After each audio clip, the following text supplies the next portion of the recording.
without further ado, let me introduce our speaker candidate for Indiana Attorney General, Destiny Wells.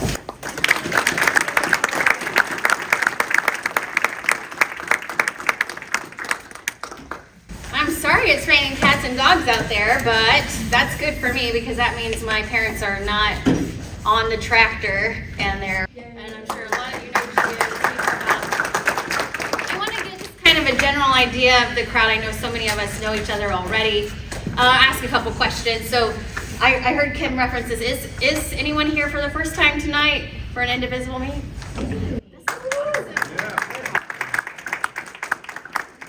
Some of you I saw at last year's statewide conference in Muncie, right?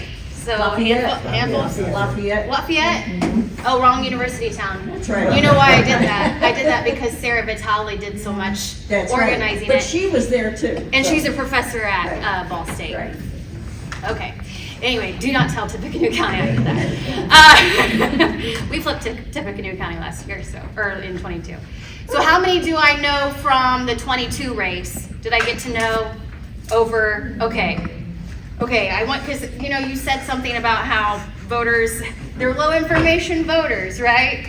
And we learned something about that process largely in 22 when we ran for Secretary of State. So before I jump in and let you know who I am, since some of you I'm meeting for the first time, I do want to tell you that when we ran in 22, we ran for Secretary of State. It was the year of the, election deniers trying to take over elections, and there were tons of those contested races across the U.S. It was a pretty crowded field. We had our own here in Indiana. And so we really had to dissect elections and figure out how does Indiana tick and why are we getting those outcomes that we're getting. And what we learned largely from that is that Indiana statutory code, our bills in the State House, really accommodate low information voters. Indiana is one of only 6 states. I'm going to do a little lesson plan too.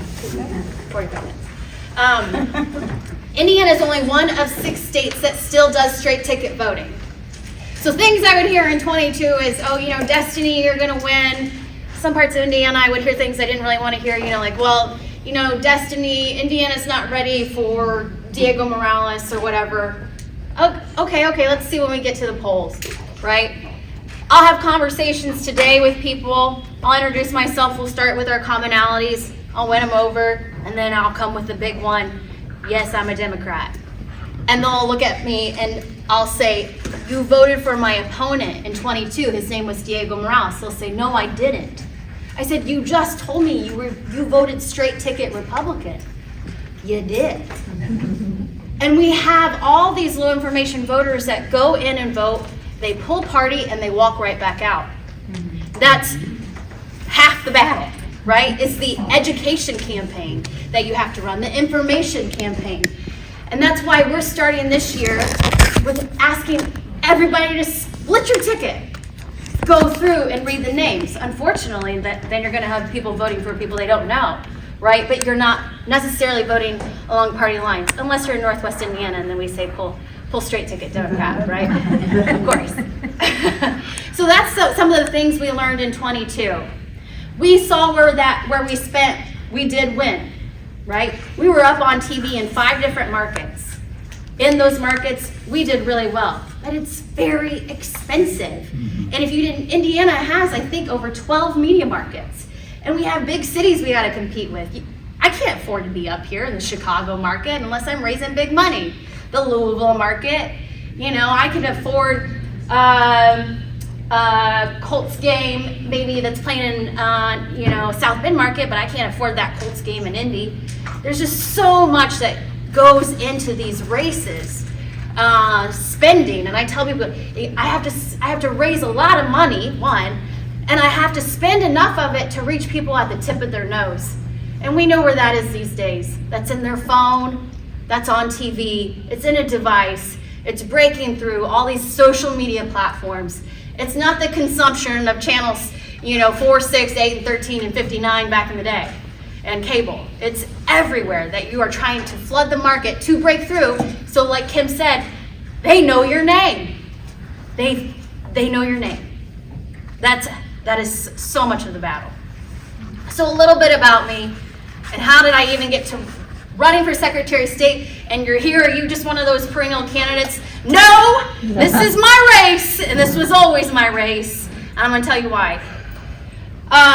So I alluded to the fact, when I walked in, farmer's kid, Republican's kid. I remember my parents talking about how, they hated Bill Clinton in the 90s, and I just was like, Bush.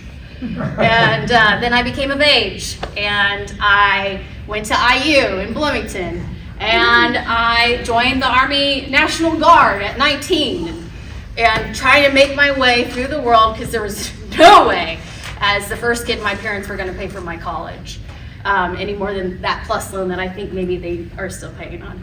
So anyway, Joe Biden, we'll see. I check every time. They say he's forgiven loans, but mine are still there. Yeah. Right. One of these days, right? So I started out service-oriented from the beginning because I was trained to be, right? I was a senior during 9/11 and quickly joined the military. And thank God I never got deployed until I was older and a major and could watch out for myself. Because the military makes you grow up fast, right?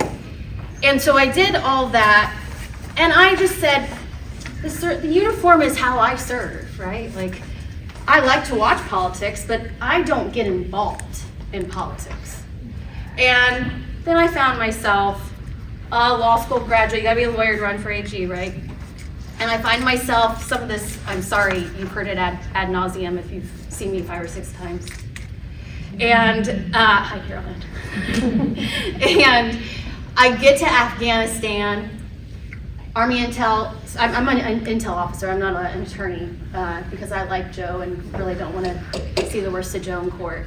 So I'm an Intel officer, and I get there 2 weeks before the 2016 election. I voluntarily went for this. And so I flew in with Barack Obama as my commander-in-chief.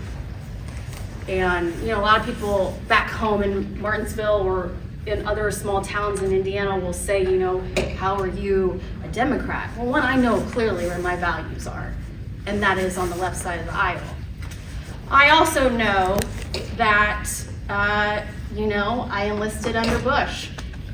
I know that I started law school in 2008 in Austin, Texas, with Obama taking the presidency.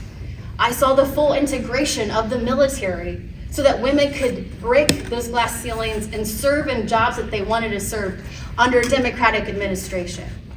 And then I got to this point in my career in 2016, where we had come so far. 2 weeks after I land in Afghanistan, we have that election. And my whole deployment changed. I was there for 13 months. And so not only did, it was a very fast first month. I was traveling all around southern Afghanistan, on the border with Pakistan. I was having the time of my life, but for this thing going on back home and politics and sitting in my office, the night, I was 12 and a half hours, 10 and a half, you said 45 minutes, so 10 and a half hours ahead. And I'm sitting in my office with another officer who outranks me at this point, who had sexually harassed me. 2 weeks I had gotten in theater. Here I am. I've launched myself across the world. I'm on the border, and I have this man harass me, and I get through it. Oh, you can't do that. Oh, I'm sorry. Okay, sure you are. Just hooping and hollering in that office that day when Donald Trump won. You could just feel the energy. This is not good energy, folks. And I remember walking to my office and looking at the mountains and thinking I am stuck. I am stuck here with this man and in this environment. Eventually he got kicked out of theater. That may have been because I wrote him up, and we took care of that. However, I sat in an international community with NATO for those 13 months of looking at people in other countries and them asking me, what's going on? And me being like, well, hell if I know. I haven't been there either, but I hear you, it's not good, right? It's not good. One of the times I remember getting kind of scolded by a master sergeant. At this time I'm a major. Today I'm a lieutenant colonel, but was because, thank God, we had these generals who had gotten into the administration, whether we didn't like them at the time or not. Thank goodness, because I really believe they were our guardian angels in that administration. And Mattis was pushing back on our transgender policy, right? But we had already rolled it out. We had spent years rolling this thing out. All the classes, all the, how do you transition? What do you have to prove? You just can't walk in and say, I want to change my gender marker in my file. You have to have doctor's appointments and right? And I'm sitting in Bagram at this time, and I had my phone and Wi-Fi there. And when I say it was a very fast first month, it was because I had been in Bagram not long before that, and we had a gentleman, an Afghan national, put a vest together and kill himself and kill like 5 or 6 people. And I was like bedded down in my room, right? And I'm like assuring my mom I was gonna be fine in Afghanistan. And we're dark. And I came home, she'd lost like 20 pounds. I think I definitely put some age on her with that. And so it's a serious environment. My point is, it's serious. You understand the gravity. You understand how important we are in the world. I never realized that until I was with NATO. And I saw all these people collectively coming together in the pursuit of this idea, this thing called democracy. I mean, heck, I was serving with the Turkish, and Erdogan, and they had their issues, but we still managed to do this mission. And now we look like maybe kind of clownish. And I'm sitting in my room and I look at that phone. Hi. And I read on Twitter the commander-in-chief rescind our transgender policy on a tweet. I was not married to my husband yet. I met him when I was a cadet and he was a lieutenant, so it took me easily 15 years to come around and actually marry him. So I was thinking about it then. And I called him because he was also an intel officer and he had a soldier transition. And so she's an analyst, great soldier. And I had reached out to him and I said, they had been in the field all weekend, just so happened. I said, do you know about this? And he said, no. And I was like, well, it's just been announced on Twitter that we are pulling the rug out from all these soldiers, that we said you can transition and be yourself and you can still serve. And now it's on Twitter that they're all gonna get kicked out. I go, have you talked to your analyst about this? No, I didn't know about it. We all already went home. And I was like, this policy blunder can get people killed. Because we told them they could serve, that we appreciated their service. They could still be themselves and stay in uniform, and now we've just said we're gonna take it all away. I was so pissed. I had a master sergeant tell me, because I was pissed at work about it. Special forces guy, ma'am, you can't talk that way. Yes, I do. Ma'am, you can't say those things. Well, we don't make policy on Twitter, Master Sergeant. Yeah, but you can't. You don't get to say that. And I was at this point in my career where I thought, I am doing work under leadership whose values do not comport with mine. Not only do they not comport with my values, they don't with this organization. What are we doing? What have we done? That got rescinded, that got pulled back because yes, we don't, as Mattis liked to say, we don't make policy on Twitter. And so we were able to rebound off of that. I don't know the damage that was done to the troops and the force on that one, but it had, there had to be damage done. So, because let me tell you what, if they thought they were a walking wedge issue in 2016, We all feel like we're walking at wedge issues in the military and the Department of Defense. I speak this personally myself, not in an official capacity. But unless you are a white man, you are a walking wedge issue. And I say that as a woman married to a white man with white boys. It just is what it is. What do you think that does for the culture, right? It's stressful. People are stressed. It's hurting retention. It's degrading our national security. That's what I would run on when I was running for Secretary of State. This is a matter of national security. That's how I make sense of it in the world of why I'm doing this. So, I am at getting on a plane or something. I got to bebop around the country. It was a lot of fun. And I emailed back to my friend who worked on Joe Donnelly's team. And I said, hey, I really think I need to get involved in politics when I get home. Because it wasn't going to be enough. It was not going to be enough. And I wanted to save the department too. And so we went through the 13 months. I ended up getting, I like to say, how you're 6 degrees removed from Kevin Bacon? Right. Well, because we got bombed one day for 3.5 hours because of General Mattis, I'm now 2 degrees removed from Kevin Bacon. And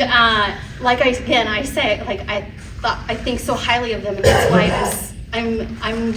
I don't want to say scared because I don't want you to think I'm scared, but I am scared as hell that we will not have those angels in the administration a second time if we choose to do this again. Right.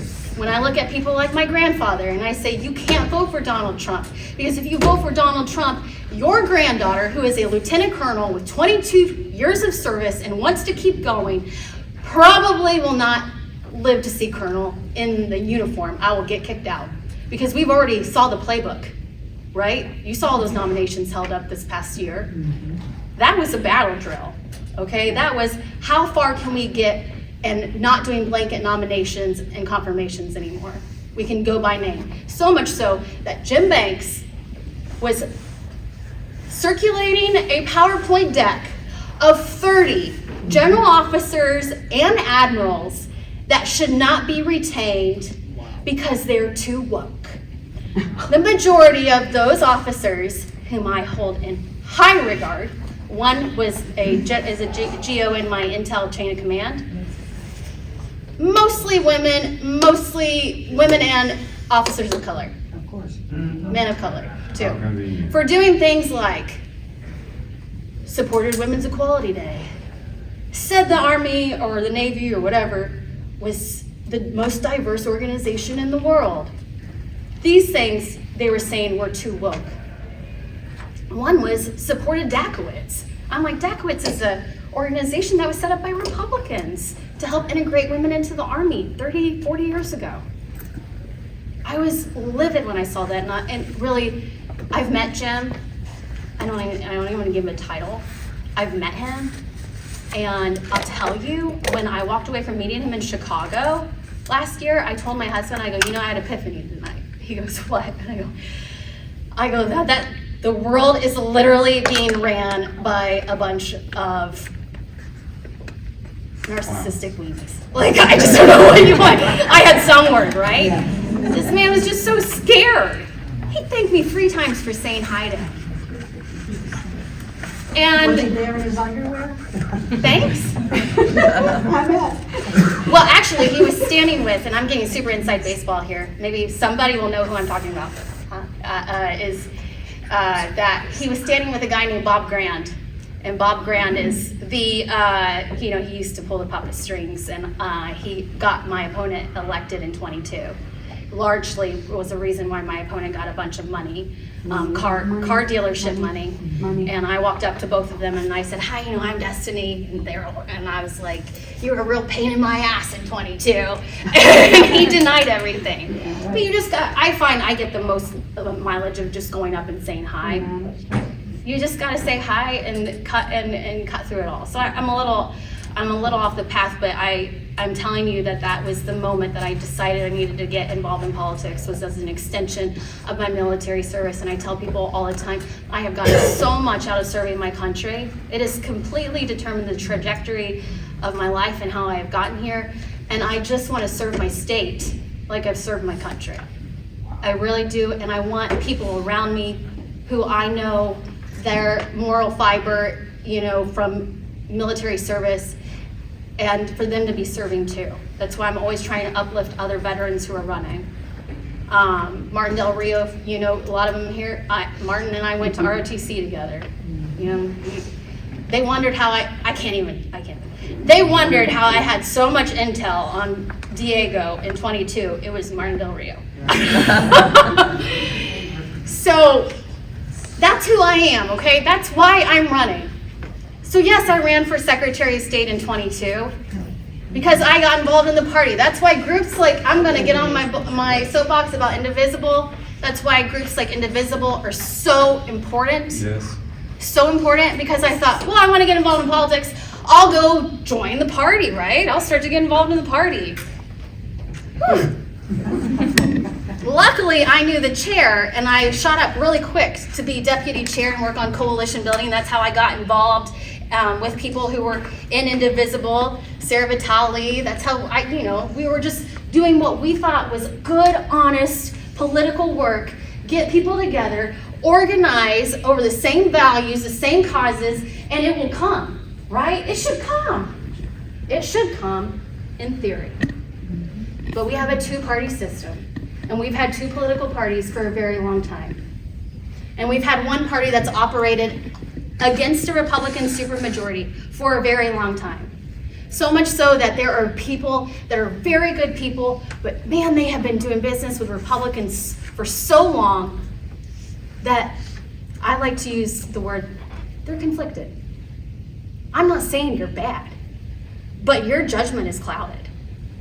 It's clouded because it's all about your pocketbook at this point, unfortunately. I like you as a person, but come on. And that's what we're dealing with. And I'm being a little bit more candid this year.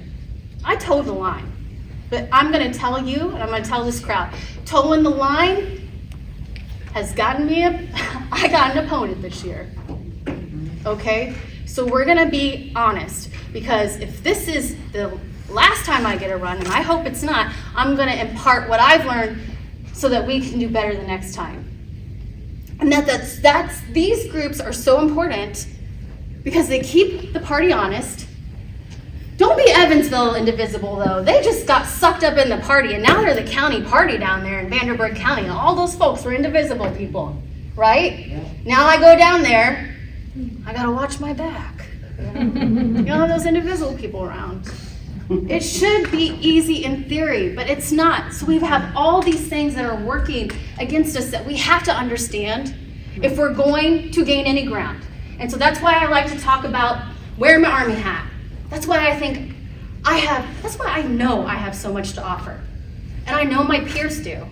I try not to do this generational thing where we pit generations against generations. I really try not to do that. It's gotten me in trouble in the past. I'm a millennial. I'm a very, very old millennial. I try to talk about being the post 9/11 generation and about our lives being forged in conflict, a constant conflict, and the politics that we saw. And I think we have so much to offer because I look at things with that Army hat on. And when I look at 22 and running for Secretary of State, I know exactly what I was doing.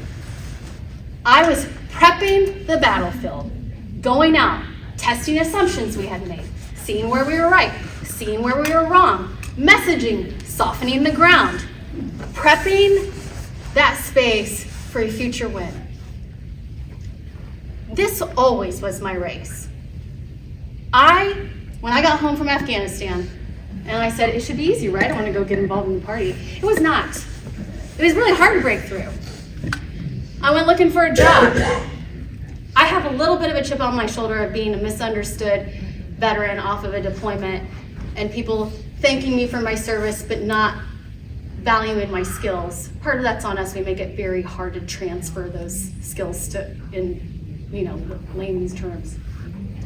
But I struggled to find a job where I felt like I was serving. And I ended up in a Republican administration, because that's what you gotta do if you're working for the state. And I'm working for this guy named Curtis Hill. Oh. Sorry. Really? Look, like I said, you can only work under so many different types of Democrats in Indiana. They're mostly Republican-ran agencies, folks. It is what it is. But I'm gonna go and do the work, right? So I find out the week I start that I am pregnant. I'm super excited, right? Like, we're on the fast track. We're making up for lost time. We, home from deployment, married, baby, job, rule the world. Let's go. He just retired in January, by the way, from the Army. And so I start this job, and Curtis has gotten in all this trouble, Yeah, you did. right? I wasn't there long before he was in trouble. And it was such a distraction. Mind you, I never saw that man, but for one time in a big auditorium meeting, because he never came over, right? People were like, well, you really show us your aptitude for the AG's office. What are you going to do on day one?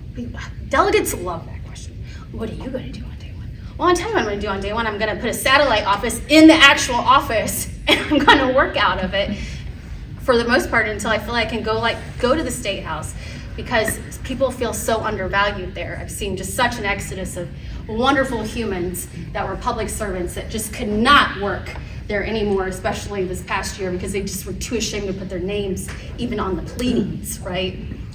So that's kind of where I started this idea under Curtis that I think I could run this place better, because I've been taught all these things in the military. I've studied leadership to the point, I've taught leadership. We teach military history, we teach theory, all these great things. No, we just don't go shoot guns and do push-ups. We are the largest organization in the world, the most diverse. We move things everywhere.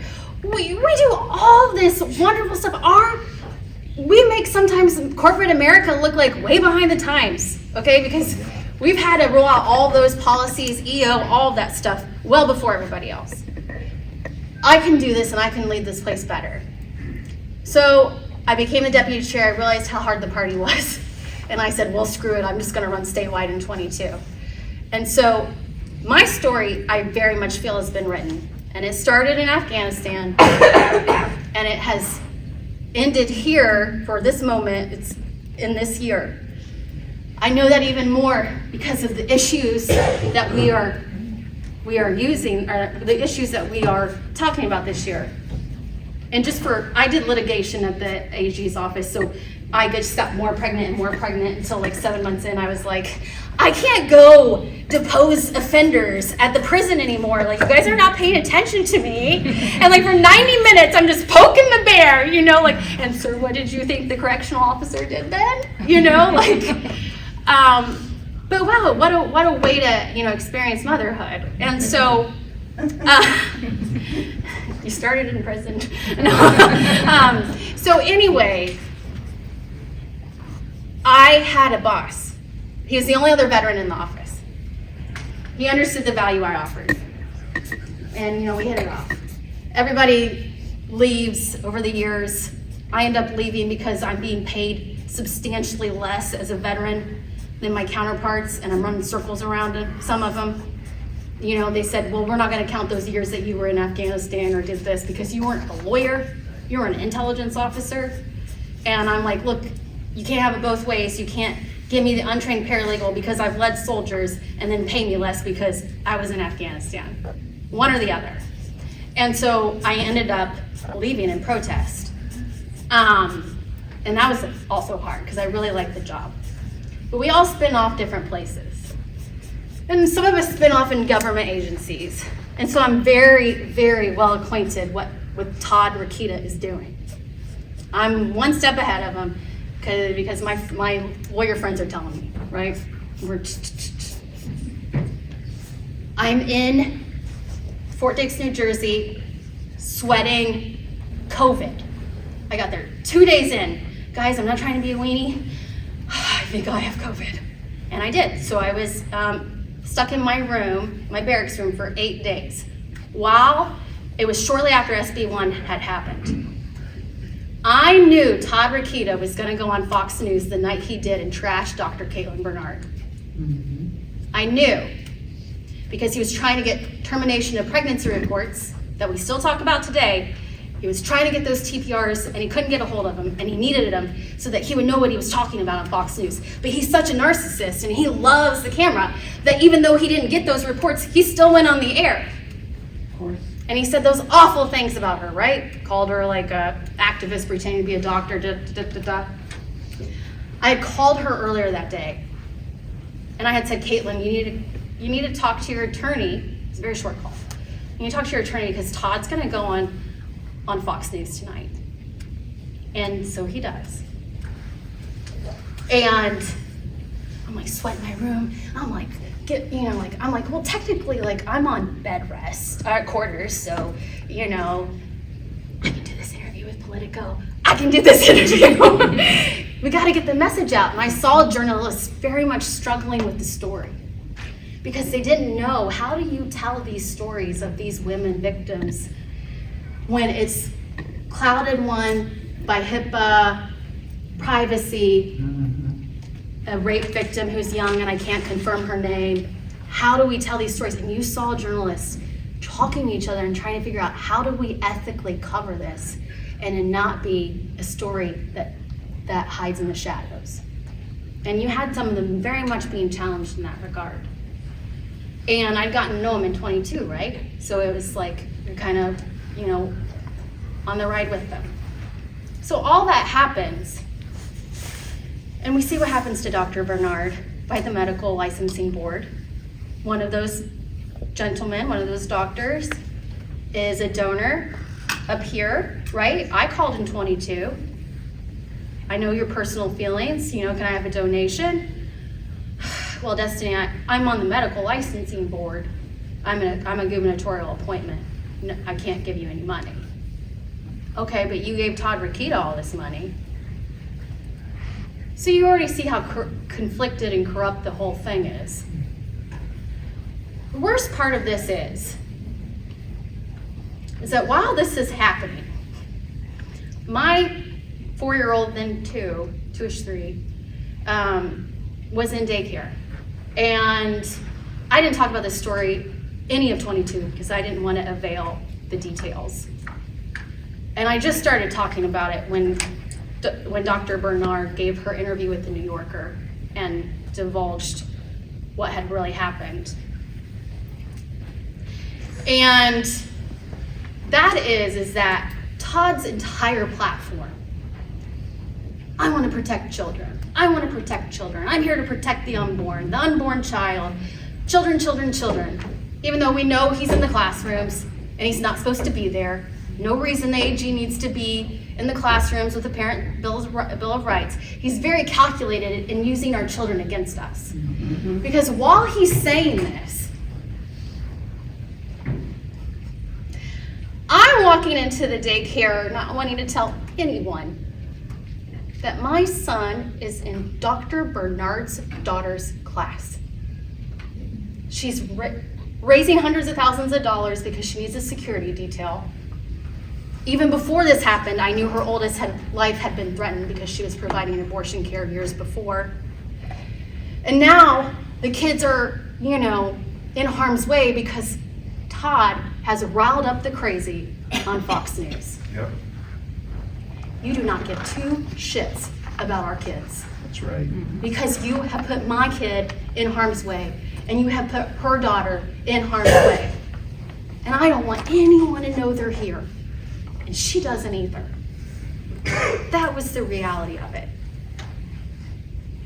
That's why I know this is my race. I know it in my bones.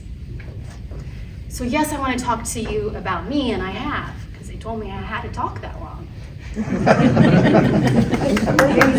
like the story. But I'm running to make sure, like I said, that we get the state's chief legal officer burst out of our kids' classrooms, Yes, Yes, get people like Jennifer McCormick more involved, right? that's right. please. Get people like Todd Rokita as the chief legal officer out of our doctor's offices, because we will not be playing this game with termination of pregnancy reports. That's right. He's still at it, by the way. He told a crowd to sue the Department of Health the other day. I called my old boss over there. I said, hey, you're gonna file a disciplinary complaint against Todd? Why? I go, because he just told the public to sue you, and you're his client. So anyway, out of the classrooms, out of the doctor's office. And you know, that man's just so freaky and weird. We're probably gonna need to kick him out of our bedrooms eventually too. But I'm gonna make sure that that office starts to be ran professionally, just like all these years that I have spent in the Army in a nonpartisan entity with people much different than me, making sure that we're all upholding the mission, no matter our personal beliefs. I walked around a parade in Brown County the other day. I did the whole, let's start with the commonality, you know, like, oh, I'm a farmer's kid from Martinsville. Oh, I was enlisted down the road as a truck driver, you know, Atterbury. Oh, you know, hey, we like her. And then, you know, I'm a Democrat. And every time I looked at them, I said, you know, I'm sorry that you feel that way. You only have two choices. I go, but I'm asking you this year to vote for person over party. Split your ticket, read every name, and vote for the person. And every time I said that to these folks, you could just see, yes, they're tired too. They don't like being hostage to following the crazy. And so that's where we are this year. Now let's talk reality. Like be a little bit more pragmatic about what the path looks like going forward. This is a delegate race. I jumped out in November. I got an opponent in January. We got to go all the way till July. It is not a primary race in that it was not on your ballot this past week. It is a convention race, as in it is 2,000-ish delegates of the party, right, that vote on the candidate. We're doing a great job. I love it up here. I come up here all the time. I'll be on Tom McDermott's podcast tomorrow. I know how to be a team player. I ran on a statewide ticket in 22 with Tom, with Cindy Brooks, with Jessica. We're all still friends. We always got along. We knew how to be a united ticket. And so that is what we will be doing through July, is making sure that we are getting delegate votes. It does not mean I have it in the bag. I live in an echo chamber called Indianapolis. I don't know if you know this place. I may live there, but sometimes they forget that there is an entire state out there, right? So that's what I have to deal with. But my goal and what I see is that this race, like there's an organization called Democratic AGs Association, DAGA. There's an organization called RAGA, depending on what part of the country. That RAGA organization is largely led by Todd and the Texas Attorney General, and I went to law school in Texas. And so what they do is that they file a lot of briefs, front of the court briefs. They're always trying to undercut executive authority and do the whole states' rights thing, right? So like if it's a pipeline in Montana, Indiana's on the case. If it's environmental code up in California, we're on it. If it's the border, you know, he's physically there. We're everywhere where we shouldn't be, and largely not here, unless, like I said, it's the classroom or the doctor's office. It's your personal lives. EPA hates the EPA, you know. And so that is why Democratic AGs Association is looking at 2 possible flips this year. There's only 10 states up. That's different than 22 as Secretary of State. It was a very, very crowded field. And there had to be a lot of money to be spread around.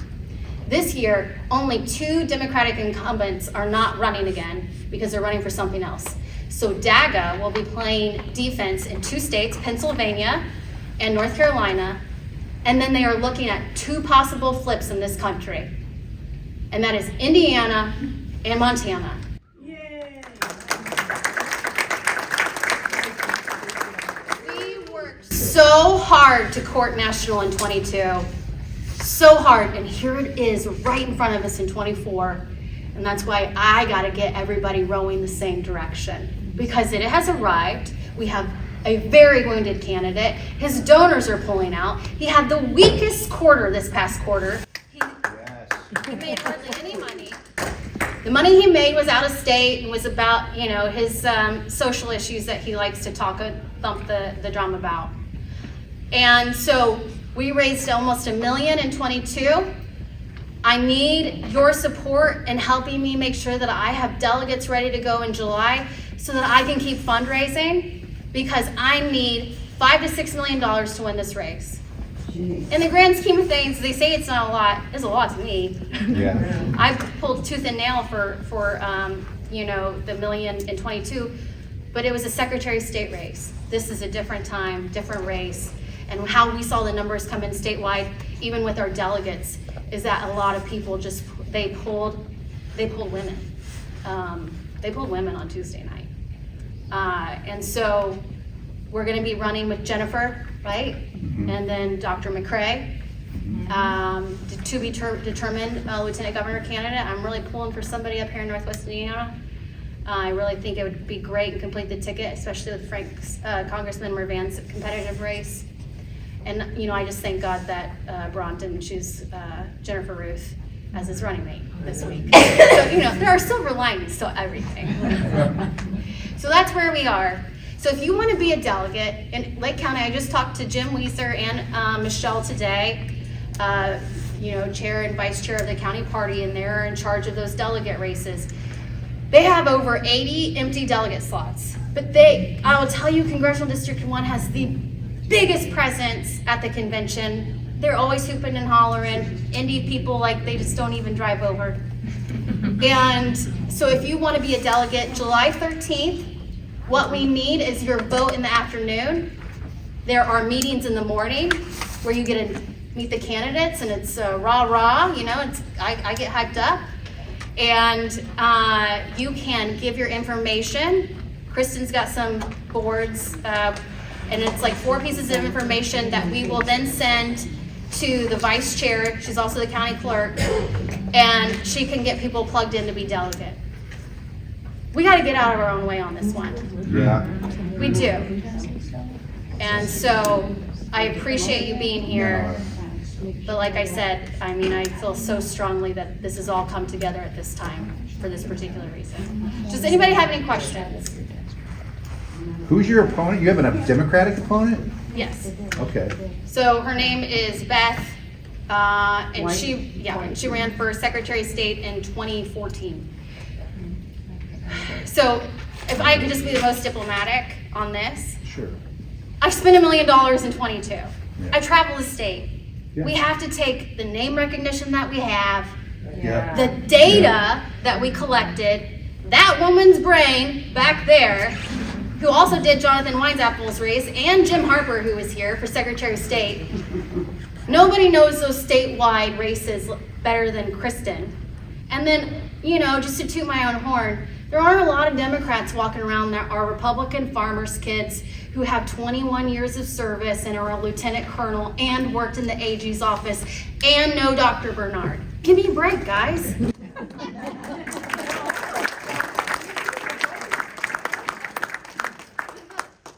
Yes, sir. Assuming you get the nomination, assuming you win the election, are you concerned at all about Diego Morales' pulling some tricks? Oh, I just can't wait until we have a case that's like Morales versus. Look, he did something this past week. He sent like booklets. Did you get any of the legislators in the room get these booklets? You got. And it's a book, it's just bogus, right? It's just about possible election fraud. And it had, like, I heard it had bad info in it, and it was by courier. I mean, and also, like, here's the problem. Okay, to answer your question very seriously, here's the problem. After having this Republican supermajority for so long, they have, through the legislature, taken the teeth out of all the oversight. So if you have an inspector general complaint, because that's what you would do if you had a problem with Diego, a problem with Todd, you go to the IG office, and you could file for possible violation of this code or this ethics statute. Used to, those were public. Last year during the session, 23, they at the very end slipped into one of the bills that those are now confidential. That's why you see people going after Todd trying to get his moonlighting complaint, because it's been fully redacted. So yes, it will take an elected official at the state level to actively engage those things and make sure they're taken care of and blow the whistle on them. As far as the mechanisms are concerned, those are always evolving with, like I said, the supermajority trying to take away the power and oversight. The AG has advisory opinions that they can give to the legislature. It's advice. The AG's office is primarily consumer protection, right? So that's why you see Todd going after TikTok, because he just uses it as his flashy tool for big lawsuits that he can't win. Also, And we pay for it. yeah, and we pay for it, and not only do we pay for those, We pay. we pay for his personal disciplinary issues and his counsel for that. We keep paying. We pay a lot. And then also, like when I was the attorney, one of the attorneys for Department of Corrections, so they do all the agencies. You know, and like everything was on its head when Todd first took office anyway, because it was him and the governor suing each other. Again, outside counsel that we're paying for. So I have lots of ideas, but I mean, you know what I really want to do? I want to bring my friends back. I want to bring the good attorneys who left. I want to recruit and make it a very strong office rooted in public service, where if you came in and you asked us our politics, you may not know, you just know we're really damn good attorneys doing the right thing.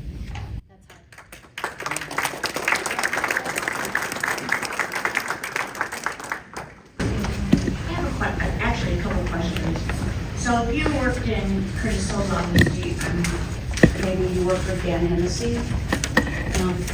Okay. There's multiple sections, it's about 130, 40 Yeah, folks. Dan Hennessy used to work with Curtis Hill. I'm an advocate for people, our veterans, people who suffer with chronic intractable pain.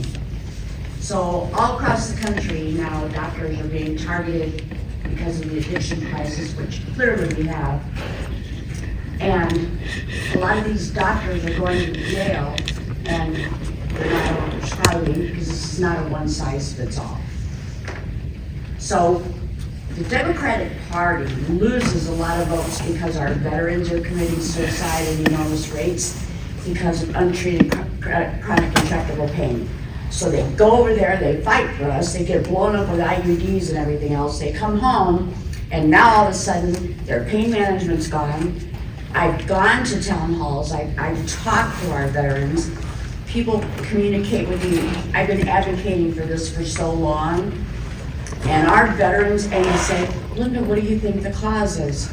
Because we're filing all these lawsuits, pain patients are now targets, and our veterans are sending a clear message. I mean, they go to the town hall and they commit suicide, and I don't care what party you're on, Republican or Democrat, if this is okay with everybody, it's wrong.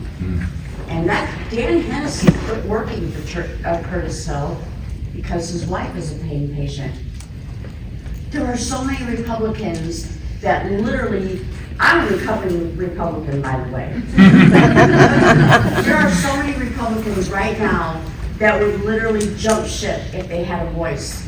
Somebody would actually speak for them and do something, but they're not. And I would challenge anybody, I'm sure everyone in your time knows I mean, yeah, like, look, I'm a patient at the VA. I've fallen in the lag time on services. I've been miserable, you know, waiting to see a doctor.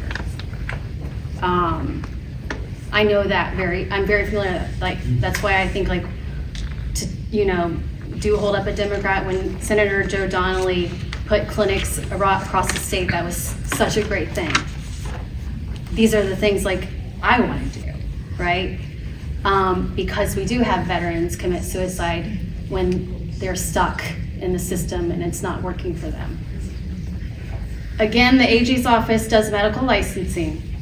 So it's through the medical licensing arm that they're able to get themselves too involved into the area of doctors and prescribing, like you said.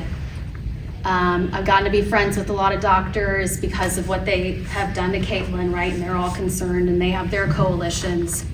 What I'm hearing is that, and what I'm trying to tell voters is that it's just not about abortion. It is just not about this procedure that you can turn a blind eye to. Because it has gotten so bad that we have scared doctors away. IU health recruiting, down. Retention, down. Not for just OBGYNs, for all doctors, and then them as a research hospital and drawing in new talent. So when we have people that are waiting for a doctor's appointment for their blood pressure, you know, or their other ailments, it's because we have degraded the system. It just started with subjugating women in the doctor's office. Yeah, the government has no business in the doctor's office, period.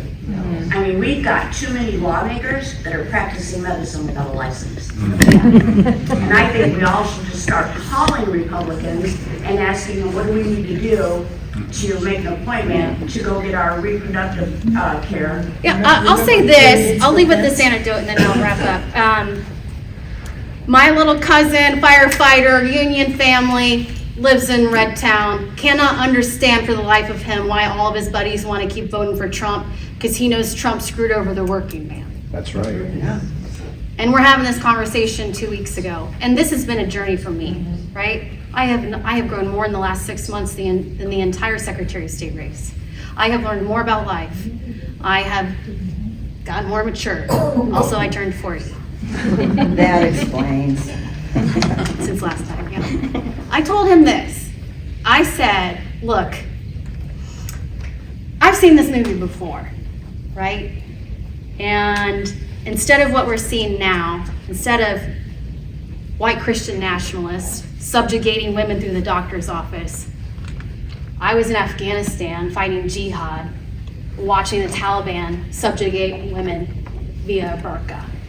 It does not matter what religion you are or what side of the world you are on. Men and women use religion as a way to manipulate power under the guise that they're doing it for the higher cause. And that is what we are seeing infiltrate the Republican Party. They cannot control it. They know it's there. Today, that is why I'm a Democrat, and I'm going to continue to be a Democrat as long as I live and we can get our arms wrapped around this. So I'm going to impart that with you. Start from the commonalities, talk about people over party, and if you can get to having those honest conversations, you know, best of luck. Okay, thanks. Thank you.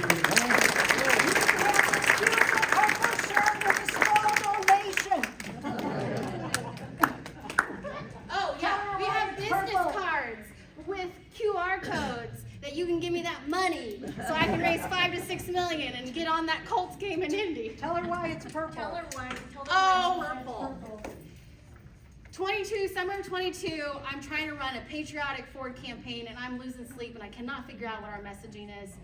And we started talking about voter turnout.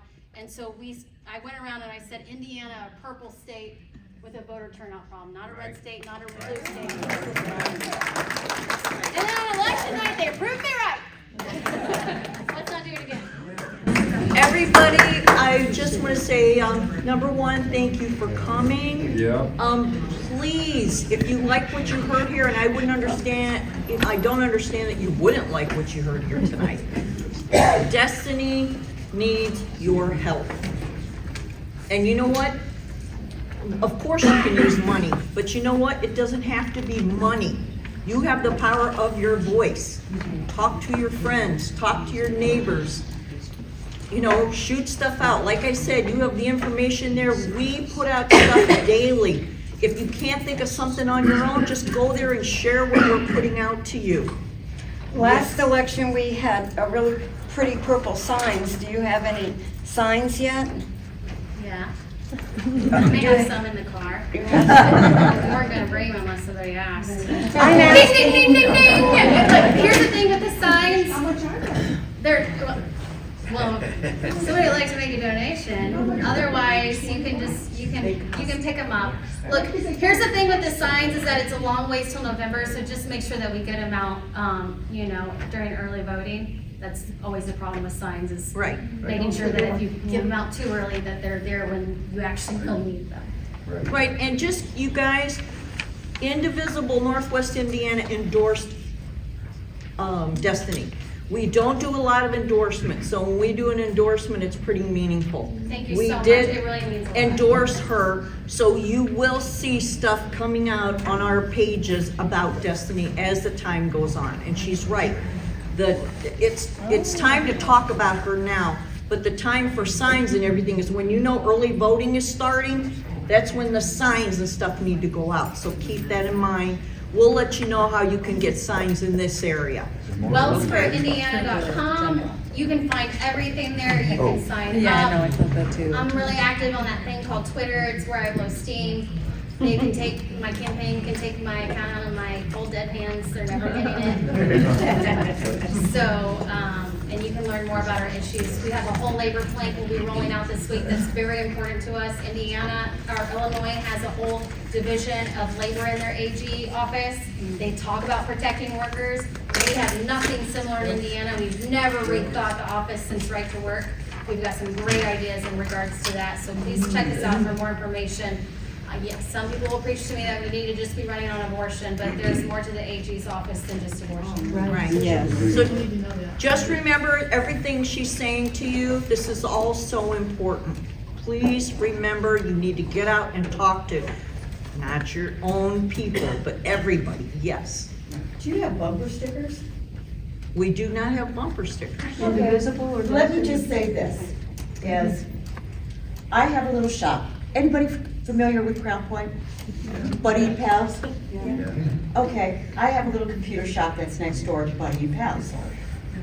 I put in, and not just for temporary before the election, I put up all my candidate signs in my window, so that Buddy and Pals is a bar. So when all the drunks come in, and they're mostly Republican, when they're standing out there having their smokes or throwing up, they read my signs. That's great, that's great. So the point is, the more exposure, the more they see her name, the better it is. So I feel, I'd like to see a bumper sticker where, as I'm sitting at the light, somebody can see her name clearly. We'll keep in Attorney contact with General. us and we'll let you know how you can get all that stuff. No, The other it thing should I be want to now. say is, guys, they're going to kick us out of the room in a few minutes. Oh, So just okay. wanna say- I want to say a couple more things and then we'll get going.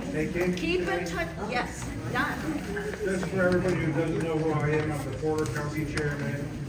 Everybody, please listen. Anybody who's in Porter County who's not a delegate currently wants to be a delegate, I have 19 vacancies. You can literally go down to Indy and vote this well in as a delegate. If you live in Lake County, please contact Mr. Weezer. If you're on the board, contact Angie Hinsman. We all have vacancies as far as I know. I would love to have anybody here come down here. You have the Porter County Chairman right here. He has delegate openings in Porter County if you're from Porter County. I myself am a delegate, so I will be there voting for Destiny. The other thing is, guys, we have a few Indivisible t-shirts left up here that are $10 if somebody wants a t-shirt. We'd appreciate it. We also take your donations just for things like ink to be able to print and paper to be able to print things. So there's a donation box over there. It looks like a cracker box, but it's really for donations. Thank you. The next